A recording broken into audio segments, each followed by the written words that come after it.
Yeah, let's hope this works.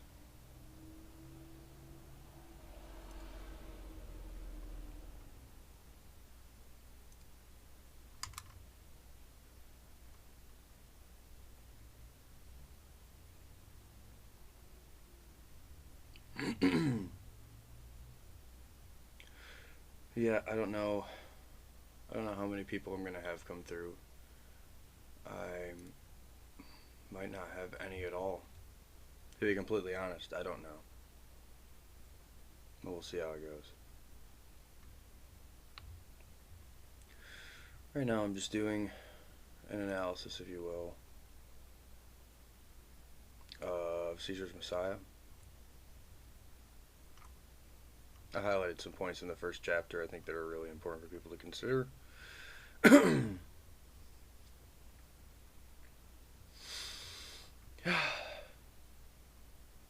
So we're all kind of familiar with the subject, at least if you're already kind of,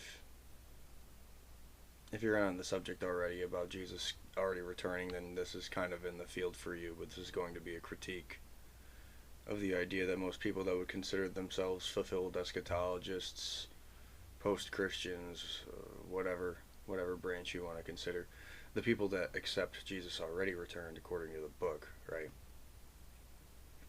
This is going to be a form of critique, I guess you could say. Anyway, here it goes. When the Jewish rebellion against Rome broke out in 66 CE, though he had no described military background and believed the cause hopeless, Josephus was given command of the revolutionary army of Galilee. Taken captive, he was brought before the Roman general Vespasian, to whom he presented himself as a prophet. At this point, God, rather conveniently, spoke to Josephus and informed him that his favor had switched from the Jews to the Romans. Josephus then claimed that Judaism's messianic prophecies foresaw not a Jewish Messiah, but Vespasian, whom Josephus predicted would become the Lord of all mankind. So this is kind of an interesting subject. It's really going to go into the idea that this concept of Jesus is somehow involving a satire. Right, that the Bible itself is in some form of a way correlating to the Wars of the Jews document and is a satire of the histories. It'll go kind of further into that, but I'll read off further as we go. After this came to pass, so to speak, and Vespasian was proclaimed emperor, he rewarded Josephus' clairvoyance by adopting him. Thus the Jewish rebel Josephus Bar Mattathias became Flavius Josephus, the son of Caesar. He became an ardent supporter of Rome's conquest of Judea, and when Vespasian returned to Rome to be crowned emperor, Josephus stayed behind to assist the new emperor's son Titus with the siege of Jerusalem. Once the city had been destroyed, Josephus took up residence within the Flavian court at Rome, where he enjoyed the patronage of Vespasian and the subsequent Flavian emperors, Titus and Domitian. It was while he was living in Rome that Josephus wrote his two major works, Wars of the Jews, a description of 66 to 73 CE, and Jewish Antiquities, which is the history of the Jewish people, right? So those are his two major compendiums. Josephus' histories provided Jesus with historical documentation, a fact that's widely known, especially in the circles we have here, right? Tons of people on here talk about Josephus, the Wars of the Jews. It's always something that is talked about and touched on. You can't get around it. They go hand in hand for a purpose. And what Joseph Atwill in this book is talking about is that the intention of doing so is to... Oh, excuse me, kitty cat's trying to find herself into trouble here. But essentially what this is going to be is it's going to be a description of a satire about the Roman victory over Jerusalem. I will go through this because at the end of the chapter he does lay bare essentially... He lays bare his position. And mind you, everyone's going to argue their position. This book, it comes out, I think this book came out in like 2005. So you have all this knowledge coming out. At least at this time, you'll see it on here that he talks about the preterist understanding. You know, what people today are saying is some divine revelation is actually something that's been talked about and discussed for quite a while now. People that have been critiquing Christianity have already been ahead of the game on this in this regard, at least in this gentleman's case. he goes into saying like the early Christians believed that the events of Josephus described in the Wars of the Jews proved that Jesus had been able to see into the future, right? So, if you're familiar with Revelation correlating to the war against the Jews, 66 to 70 AD, right? The 1260 days, um, you have that whole series of the city getting encircled, and basically being destroyed, burned, you know. Um, so here it goes through a bit of the church scholars. Tertullian, Justin Martyr, Cyprian, they were unanimous in proclaiming that Josephus' description of the conquest of Judea by Titus Flavius and Wars of the Jews proved that Jesus' prophecies had come to pass. Everybody on here agrees with that, at least that I can see. Like, you go to RPK's channel, they all agree. Like, this is a historical document, and they're trying to say that this historical document backs the Bible. Therefore, like, the Bible is some form of, a sense, a correlative text, right? We're going to see how correlative that is, because frankly, some people are saying that it's divine in purpose, that it's proof positive that the Bible prophecies have come true, and people have gone down this path, and strangely enough, they don't all come to the same conclusions. If we go into the direction of the post-Christian church, which I have no hate against the post-Christian church, I believe that those people were the ones that actually had introduced me to this topic first, about Jesus already having returned. That's already been done. There are different people that go down routes that lead them to atheism, right? So you have like deconstructionists. I don't know. Some of you that come through might be familiar with Deconstruction Zone. I'm quite familiar with Justin and his channel. They do a lot more about like philosophical logic traps. They twist a lot of things on people to try and get them to admit. But it's not that they're wrong. Don't get me wrong. I'm not saying that like he's bad faith or anything. I'm saying that like his the use of his philosophy is very much like a weapon.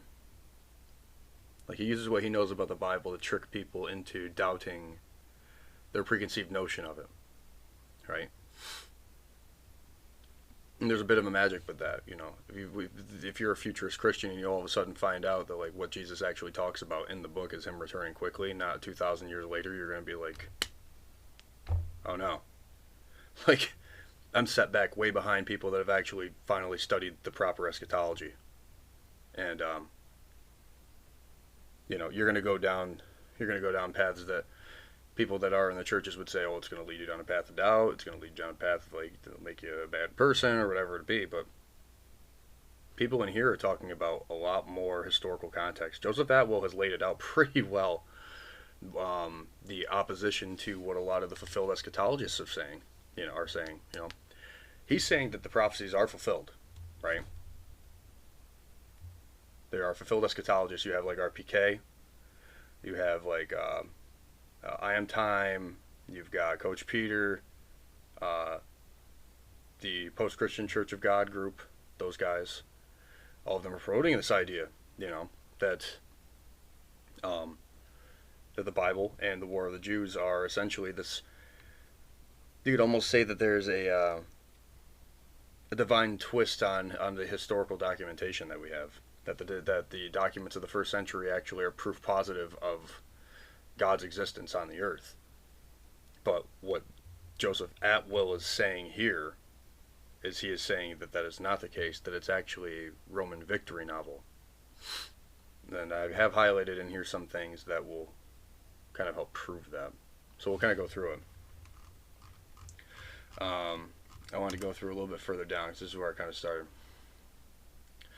But the belief that Josephus' depiction of the destruction of Jerusalem proved that Jesus had seen into the future was largely forgotten during the 20th century, which is why we're at where we're at now. Only one denomination of Christians, the preterists, still cite the parallels between Wars of the Jews and the New Testament as proof of Jesus' divinity. Currently, most Christians either believe that the apocalypse Jesus envisioned has not yet occurred, right, the futurists, right, or they ignore these prophecies altogether. That's where we kind of get with the deconstructionists, right? The deconstructionists are like, there are no prophecies fulfilled. Jesus fulfilled absolutely zero prophecies. None. So as Christianity's third millennium begins, few of its members are even aware of the parallels that were once of such importance to the religion. And that's exactly where, and what's insane to me is that there's so many people that have the ability to read, but we still have this massive disconnect of the reality of the text that these guys had during its inception. Like they knew about the fact that Jesus said that he was going to return in that generation, and somehow we got that swept under the rug the previous century. Like nobody caught on to that. People highly educated, people that are scholars in the field studying the Bible, studying the language in the Bible. And somehow the two and two to get put together just didn't. Like you're only going to find this stuff in the small groups. But that's what it is. All scholars have faced the same difficulty in trying to understand first century Judea. It was a lack of source material. This is talking about before the Dead Sea Scrolls, right? The important material. This is talking about before the Dead Sea Scrolls, right? The important literature describing the first-hand events of the first century Judea were the New Testament and the works of Josephus. Both of those are Roman-controlled works. Both of them. Rome's occupation of Judea spanned the entire first century. We have the movement of the Jewish zealots called the Sicarii. Okay, so if you're familiar with the book, the Sicarii are the Jewish zealots. This is where Peter of Simon of Giscala, right? No, Simon of Barjor and is it Peter of Giscala? Can't even remember at this point now. We'll get to it though. It says the only works that have survived the century of religious warfare, the Gospels and the histories of Josephus, had a pro-Roman perspective. This is the reality. The first century was not a time when one would expect that a Judaic cult with a favorable viewpoint favorable to the empire would have emerged. Yet the New Testament texts never portray Roman soldiers in a negative light, and they actually describe them as devout and God-fearing. The New Testament also presents tax collectors who would have been working for the Romans in a favorable light. The Apostle Matthew, for example, is actually described as a publican or tax collector. The citizenship espoused in the works of Josephus in the New Testament would have been seen favorably by Rome. Each work proclaims the holiness of subservience, and each takes the position that it is God who has given the Romans their power. It is therefore against God's will to resist them. I mean, again, this is kind of copy and paste of a lot of the different religions of the past. You know, this is just a victory philosophy. This is just strictly victory philosophy. The only works that describe first century Judea share a positive viewpoint toward Rome. Why is it that they only have survived? Atwill believed that the New Testament and the works of Josephus survived because they are both created and promulgated by Rome. Both of them. Some people aren't surprised by that. If you understood the history of the Council of Nicaea, the Nicene Creed, you understand. This whole thing has been compiled as a compendium, right? But the difference that we're going to have an opinion here is he believes that it's all fabricated. All of it.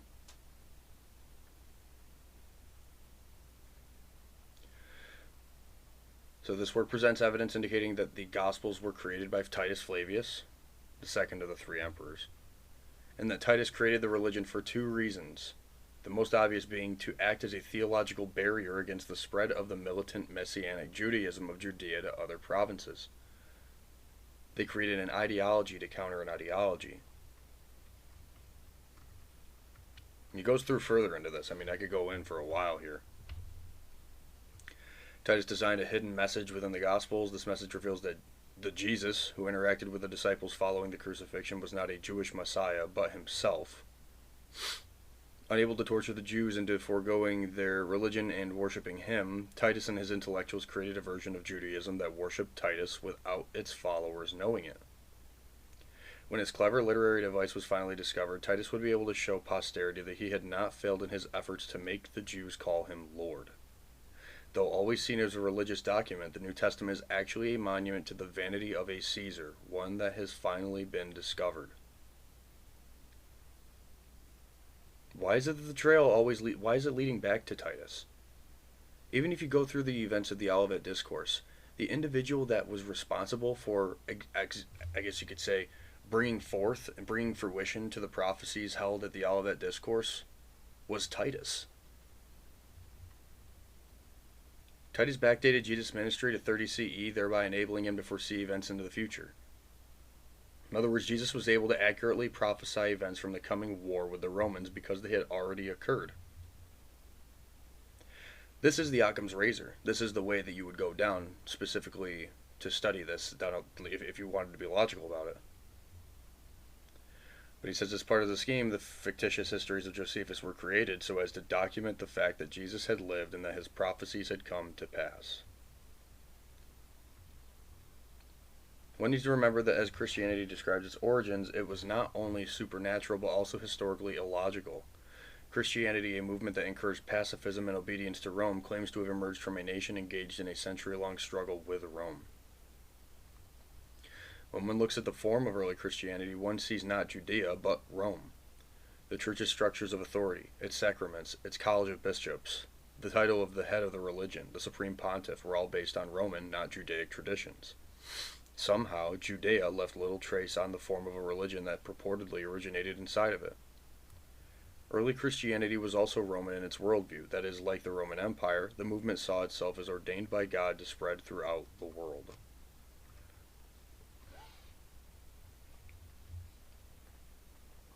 Everywhere you go regarding this, no matter how you look at it, every single instance of this is controlled by Rome from the top to the bottom, from the beginning to the end. I mean, you have, of course, the scriptures that they refer to in this text, but quite frankly, every single thing that you have regarding the first century is controlled by the Institute of Rome. Whether you talk about the institute that exists during the time of the Republic, which that is no longer in existence under Augustus, that's out the window. The Princeps was the hidden emperor until, well, funny enough, Vespasian comes about and he becomes this god emperor. He's called the Divine Emperor.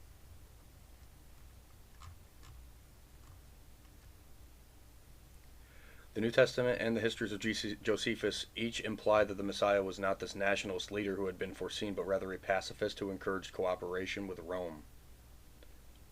Consider Jesus' instruction in Matthew 5:41. When anyone conscripts you for 1 mile, go along for 2. Roman military law permitted its soldiers to conscript, which is to demand that civilians carry their 65-pound packs for the length of 1 mile. Roman roads had mile markers or milestones so that there would be no dispute over whether or not this requirement had been met. Why would the Messiah, foreseen by Judaism's xenophobic world ruler prophecies, urge Jews to go the extra mile for the Roman army? Throughout the whole of it, this even goes through some of the examples too, like you have the instance of the centurion, the Roman guard, and how he's classified as being divine, how in the Revelation, the rod of iron is in reference to this, to the army that encircles the city, the power of Rome, right? And oddly enough, from the top down and all around, they have control of this. Rome has control of this whole story. So the Roman origin would explain why the Bishop of Rome was later made the supreme pontiff of the church, and why Rome became its headquarters. It would explain how a Judean cult eventually became the state religion of the Roman Empire. A Roman origin would also explain why so many members of a Roman imperial family, the Flavians, were recorded as being among the first Christians. The Flavians would have been among the first Christians because, having invented the religion, they were in fact the first Christians. The more it breaks down to looking at this one family that breaks the Julio-Claudian line, right? That's at Domitian, right? So you have Vespasian, he becomes this divine emperor, and then you have his two sons. You have Titus, which is written about. He's written about in the Wars of the Jews. He's the one that conscripts Josephus to write Wars of the Jews. It's written actually, and I believe it's in either Tacitus's Histories or in another document. And then, of course, his brother Domitian, right? And it's under Domitian's reign that many people believe that the Book of Revelation was written because of Irenaeus' documentation. But quite frankly, Irenaeus is not the most reliable of sources. Even Joseph Atwill himself will admit that. His analysis is a bit dubious. But yeah, this is really where it starts getting a little bit dicey, because you're going to start finding out that Titus himself was involved in making pagan religions. He was actually able to make himself quite knowledgeable in how to do so before the time of the Judeo-Roman War. It becomes quite clear on that. But this is part of it here. It says, the Senate and the people of Rome to the divine Titus, son of the divine Vespasian. So they're referring to them as divine people. They're divine deities. These people are part of the system of the gods, if you will. This existed and was given in 69 CE by the prefect of Egypt, Tiberius Alexander. Vespasian referred to it as the divine Caesar and Lord. Josephus also believed that this Vespasian was a divine person. He claimed that Judaism's messianic prophecies foretold that Vespasian would become the Lord of all mankind. And this indicates that in the eyes of Josephus, Vespasian was not only the Jesus or the Savior of Judea, but he was also the Christ, the Greek word for the Messiah that was seen in the prophecies of the Judaic world leader. Hey, what's up, man? Good to see you.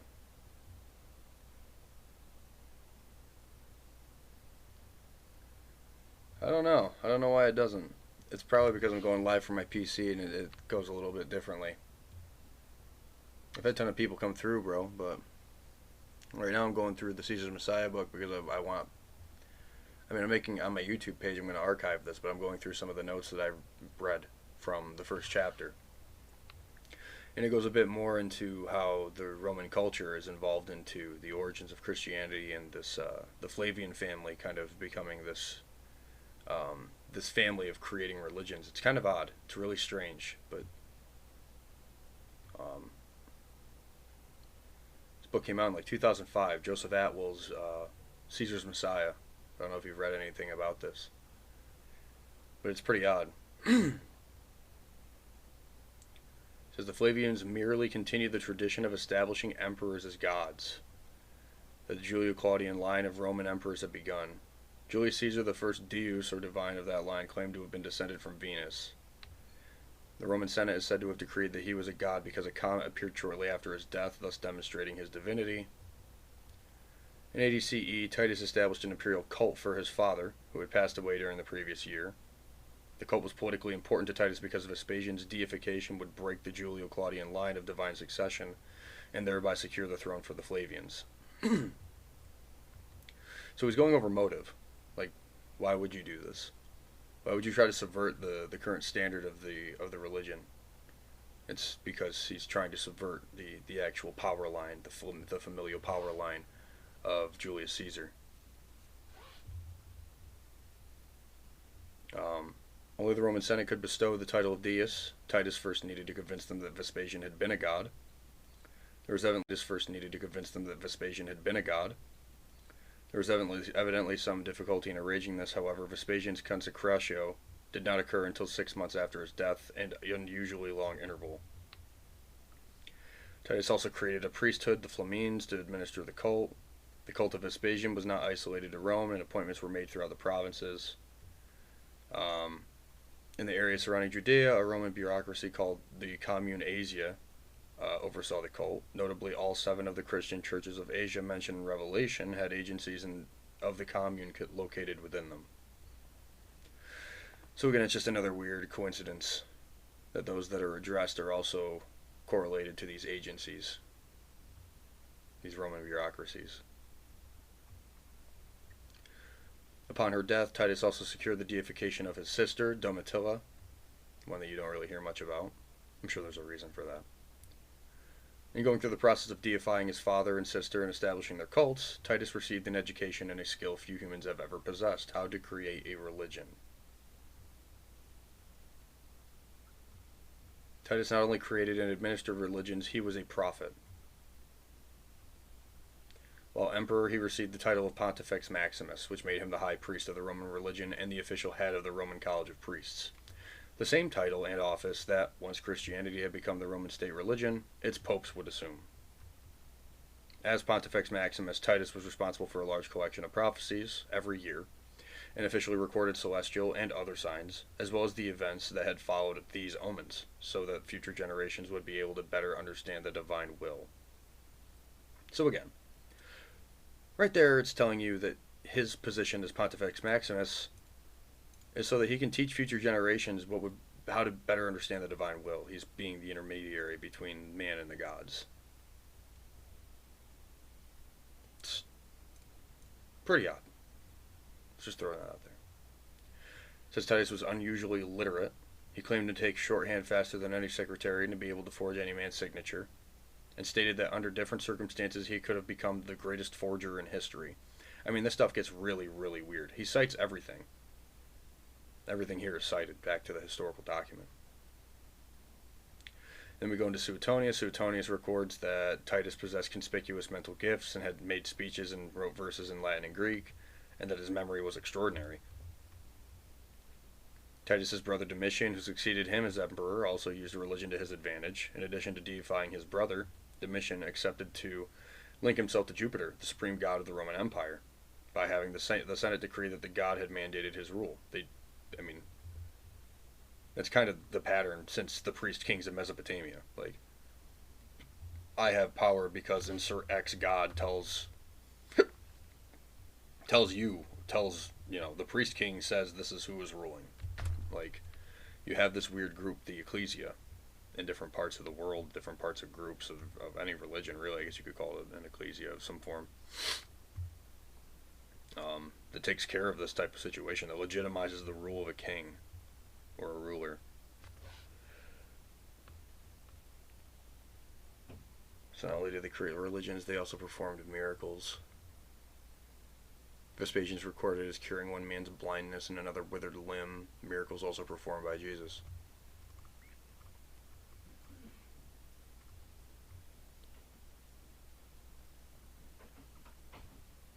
Imperial cults that portray Roman emperors as gods and workers of miracles appear to have been created solely because they were politically useful. The cults seem to have evoked no religious emotion. No evidence of any spontaneous offerings attesting to the sincerity of the worshippers has ever been discovered. The advantage of converting one's family into a succession of gods appealed to many Roman emperors. 36 of the 60 emperors from Augustus to Constantine, and 27 members of the families were apotheosized and received the title deus, as divine. So more than half of the emperors of Rome.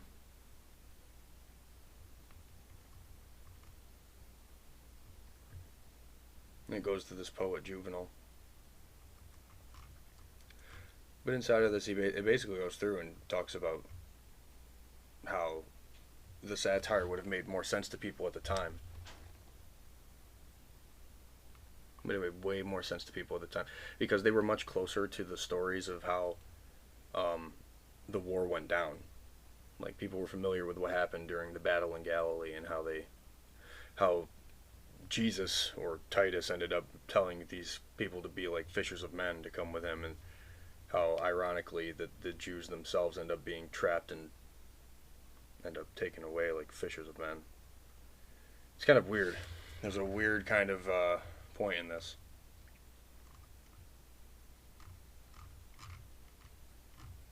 Kind of goes a little bit further down into it too, but it's interesting. This book is really interesting. It is. A lot of people don't talk about it. It's an older book. It's from 2005. Joseph Atwill talks a lot about this stuff.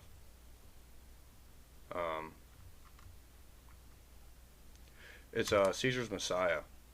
Yeah, Caesar's Messiah came out a long time ago. I remember watching a YouTube video on it, and I thought, what an interesting idea. You know, they call this it's the weak Jesus idea. Yeah, it's the destruction of the temple, the encircling of Jerusalem with a wall, the towns of Galilee being brought low, the destruction of what Jesus described as the wicked generation, etc. It all had been prophesied by Jesus and then came to pass during Titus's military campaign through Judea. The Flavians are linked to Christianity by an unusual number of facts and traditions. It's true.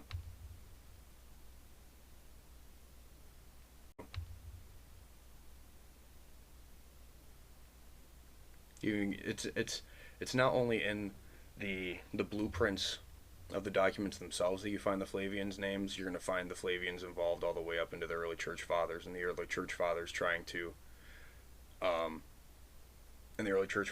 substantiate the essentially the legitimacy of the book. Because that's what a lot of the weirdness is going on here. Is Joseph Atwill thinks this whole thing's part of a satire. That the Bible is actually a satire on the Wars of the Jews story. You have Simon and Peter being these kind of allegorical characters, these weird compared characters as Simon of Barjora and Peter of Gishgala. That it's all just essentially this fable, this comedy, if you will, almost a Greek tragedy. And it says that he believed that if Christianity was invented by the Flavians to assist them in their struggle with Judaism, it would merely have been a variation upon a long-established theme.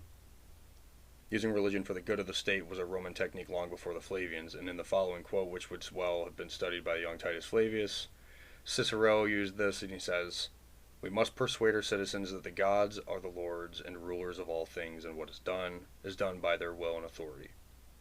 And they are the great benefactors of men, and know who everyone is, and what he does, and what sins he commits, and what he intends to do, and with what piety he fulfills his religious duties." That's totally true, Patrina. It is. Because the Occam's razor comes down to this. It's either that they actually prophesied the events to occur from 66 to 70 AD, or that the events of 66 to 70 AD already passed, and then they ended up building the blueprint of the Gospels upon that, right? You can build the prophecies afterward a heck of a lot easier before you would say they had actually happened. Yeah, so far I've really liked Caesar's Messiah. I've been checking into this book because I remember hearing about it like a decade ago. My father showed me this book like a decade ago, and I saw it in a video that he showed me of it. And I decided to go through it, and it goes through a lot of interesting sources.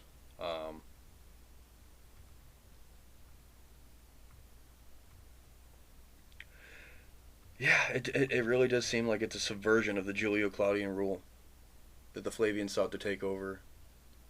And they subverted the old gods and established a new god system, one that would actually subjugate the people that were previously militant Jews. Right? They're kind of like making them subjugated by doing this. Creating Christ. Okay, I'll check into that. I don't think I've looked into that yet. I'll look into that. Creating Christ. Okay.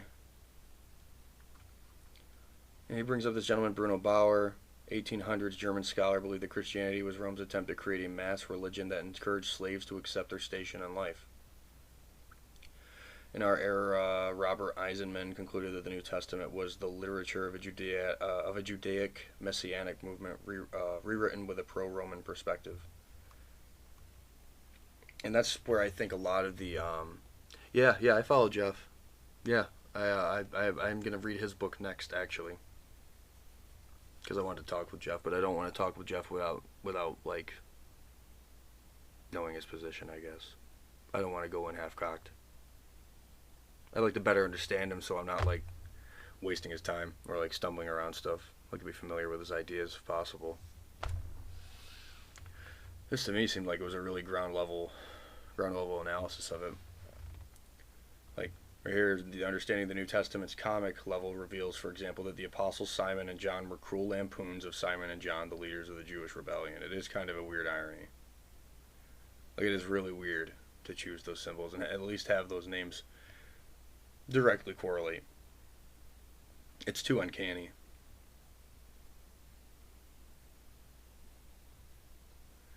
1 Corinthians. Let's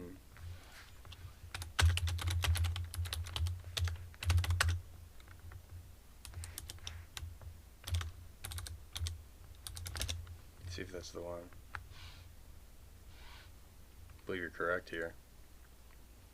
Bad company corrupts good behavior. Or good character. I don't know why I read behavior.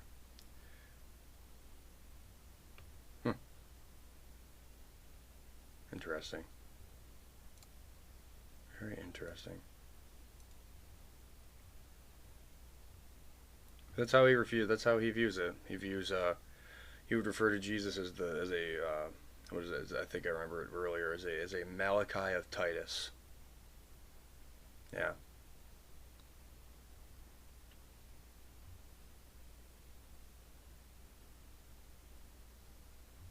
be the messenger of Titus.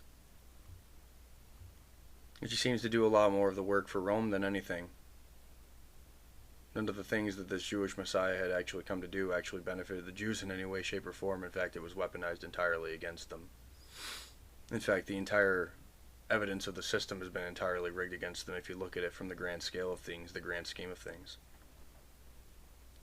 The intent to get rid of the Jews was long existing before the Flavians came on the scene. Julius Caesar was struggling with them too. If he had the ability and didn't wage the campaigns northward and northeastward, he would have most definitely been more involved in conquering the land of Judea wholeheartedly. But it wasn't the way that the Republic had gone about it.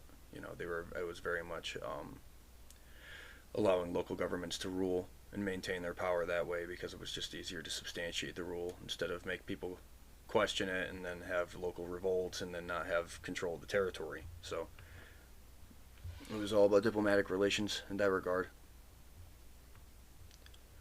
That's interesting. The histories of Josephus in the Testament are perhaps the most scrutinized works in literature, and he encourages skepticism of his claim to have discovered a new, true way of understanding them. So like he's saying, he's like, obviously I'm not going to sit here and say that my word is perfect, everything I say is true and should be gospel, right? It's kind of a hallmark of anybody who's trying to make it an honest position on something. He says it's the case that the Flavians possessed both the motivation and the capacity to create a version of Judaism aligned with their interests. And, I mean, he's not wrong. They definitely had the capability. Rome was at its firmest point during the time that the Judeo-Roman War ended up executing. And really oddly enough, they are able to use, from what I think he's talking about, he's saying that they're using the knowledge of Josephus, who did a critical analysis of the Jewish culture. When you look at not just the wars of the Jews, but when you look at the Jewish antiquities, he's saying that Josephus himself was not necessarily a mastermind alone in concocting this satire, which was the Bible, but that Titus himself also was strongly involved. And not only was Titus strongly involved in the allowing of it, but Tacitus actually had been the one to commission the works, right? So you have like this kind of weird trifecta of Roman generals and the divine rulers sitting down and saying, we need to find a way to subvert really the power structure of the time. And when you look at what the Senate is, which is a conglomerate of military generals that are going out and doing this stuff, like they're trying to conquer land, they're trying to maintain territory, especially given the fact that there's a 4-year war going on at 66 AD, they're going to try and find a way to nip this in the bud quickly. And even if you consider that, whether this was a seeded plot before the events of the conflict took place, or if it was something that was written afterward, it's still a brilliant and ingenious plan. It really is ingenious. I really like this idea. Joseph Atwill is really good at this. I've so far enjoyed his writing a lot, because he's not beating around the bush. He really lays bare his position on things, which is why I'm really excited. I'm glad to see that Jeff is here too, because I'm gonna read Jeff's book next. I want to catch up on some of the stuff here. I figured I'd touch on this because I'd never really touched it before. Caesar's Messiah, though, it's a very interesting book. I really like it. See, this is the stuff. This is the sauce right here. This is some really good stuff. People should get involved in this if you really are curious about this stuff, and I like it. Follow Jeff for Truth too. Jeff for Truth, man. He's really man. I love watching his videos when he's on. It's good. You know the subject really well, so I really like. I'm always curious to watch the videos and learn more about the positions involved. But yeah, I really just kind of started doing this as like an episodic series. So I'm probably going to cut this, probably call this here for now. But I might join someone's live if they go live or if they end up being live. I just kind of did this to go over it so that I have it for my YouTube channel. Because I'm going to go over the whole of the book. Kind of get down to the nitty gritty of it. kind of slow rolling through, but it's cool to see you right here. Patrina, A-Roach, Jeff, the goats. Love to see it. I'll see who's on. I might hop on a guest live here in a second. But it's good seeing you all here. Jeff, I'm gonna read your book soon. It's right down the pipeline, brother. I gotta get to it like fast. So I'm gonna be there soon. I'll come on Jeff's live. I'd love to hop on there and talk about this stuff. This is really just it's so important right now, especially with the way that the politics are ending up lately.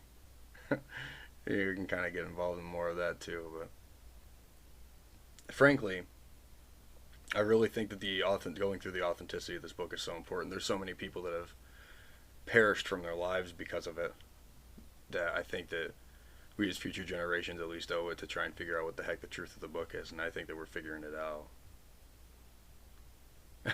Yeah, I know what you mean. You try to talk to people that are air quotes that it's hard.